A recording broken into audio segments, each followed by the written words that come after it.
वो गुजरियां जो गोरस बेचने जाती वो मथुरा गई नहीं गई। माधव ने उद्धव को भेजा और उद्धव ने पूछा क्या हाल है आपका? तो ब्रजवासी पता है क्या कहते हैं कि वो काला है और उसकी याद बहुत आती है कि जब हम भी काले हो जाते हैं, उसकी स्मृति में सांवरे हम भी हो जाते हैं, फिर बड़ा संतोष होता है। उद्धव ने कहा कि आप सांवरे कैसे हो जाते हैं, आप तो बड़े गोरे हैं। तो वो कहती हैं अंजन थिर न रहत अखियन में कर कपोल भय कारे। कितनी सुंदर बात है। निस दिन बरसत नयन हमारे, निस दिन बरसत नयन हमारे, अंजन यानी काजल थिर न रहत अखियन में कर कपोल भय कारे।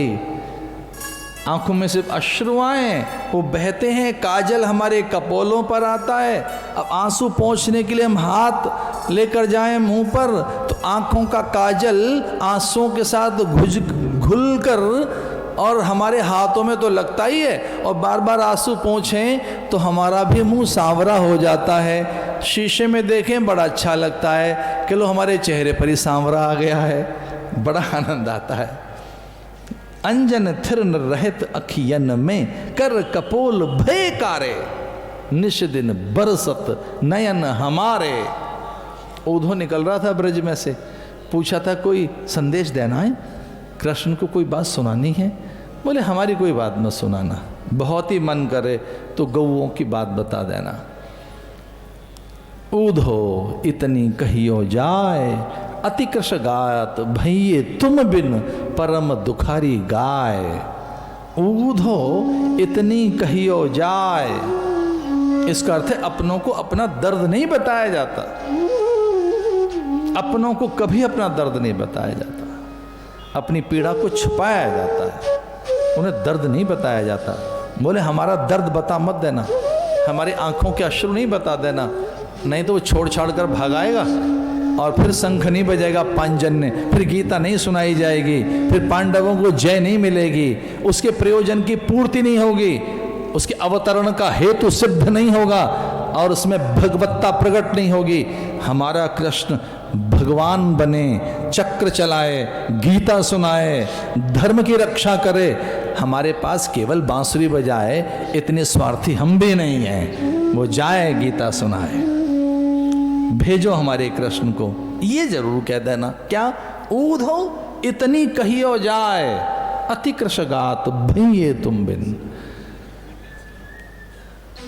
ये जाती तो है यमुना के तट पर पानी पीने, पर इनमें और यमुना में होड़ लग जाती है।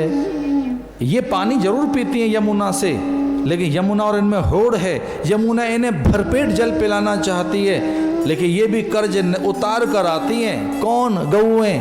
उद्धव ने पूछा कौन सा कर्ज? बोले पीती कम है, आंखों से ज्यादा निकालती हैं।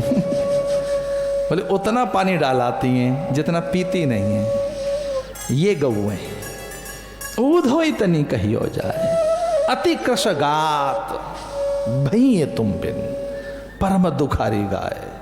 बोले हमारी गौओं का बात, हमारी बात सुना देना, उनकी गौओं की, क्योंकि वो गौ के दर्द को सुन नहीं पाएगा। आगे बढ़ा उद्धव, उसका मार्ग रोक लिया गोपिकाओं ने ये कहकर कि हर बात बता देना, ध्यान रहे गौ का दर्द मत बता देना, क्योंकि वो गोपाल है और वो गौ का दर्द सुन नहीं पाएगा। क्योंकि इस धरती पर जब जब अवतार हुआ है, धरती गौ बनकर उसके सामने खड़ी हुई है और उसके भीतर में करुणा पैदा हुई है, तब वो राम और श्याम बनकर आता है। आपको जानकारी दे रहा था कि भगवान का अवतार कब होता है? जब धरती गौ बनकर रंभाती है, गौलोक में कहती है मुझ में भारी दर्द है, तब भगवान शपथ लेते हैं भो भारा अवतारा है, अरे गौ चल मैं तेरा भार उतारने के लिए आता हूं। वो गौ के लिए इतना जीता है। हमारी गौओं की बात सुना देना।